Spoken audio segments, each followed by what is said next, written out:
Palette गनचा record सुरक्षित ठेवा. Supreme कोर्टाची केंद्राला नोटीस. SOP बाबत उत्तर मागितलं. दिल्ली सरकारला जखमींवर उपचाराचे आदेश. सुप्रीम कोर्टानं पॅलेट गनच्या वापराच्या SOP संदर्भात केंद्र सरकारकडे उत्तर मागितलंय. सुप्रीम कोर्टामध्ये सुरक्षा यंत्रणांकडून जमावावर पॅलेट गन वापराला मनाई करावी यासाठी दाखल केलेल्या याचिकेवर सुनावणी झाली. निवृत्त IPS अधिकारी यशोवर्धन आझाद यांनी पॅलेट गनमुळे जखमी झालेल्या दोघांच्या याचिकांवर केंद्राला नोटीस जारी करण्यात आली आहे.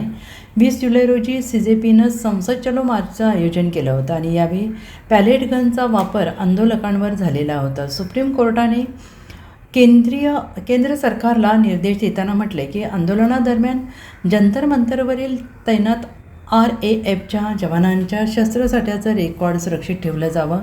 यासह सुप्रीम कोर्टानं विद्यार्थी आंदोलनादरम्यान कथित पॅलेट गनच्या वापरामुळे जखमी झालेल्या व्यक्तींवर उपचार दिल्ली सरकारनं करावेत अशा सूचना देखील केलेल्या आहेत. आणि ही सुनावणी सरन्यायाधीश सूर्यकांत, न्यायमूर्ती जयमाल्य बागची आणि B मोहना यांच्या खंडपीठासमोर झाली.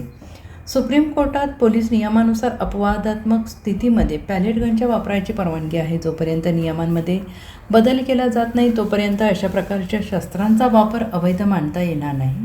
सरन्यायाधीश सूर्यकांत यांनी या संदर्भात न्यायालयानं पॅलेट गनच्या वापरासंदर्भात एक प्रोटोकॉल निश्चित करावा अशी अपेक्षा असली पाहिजे असं म्हटलं आहे.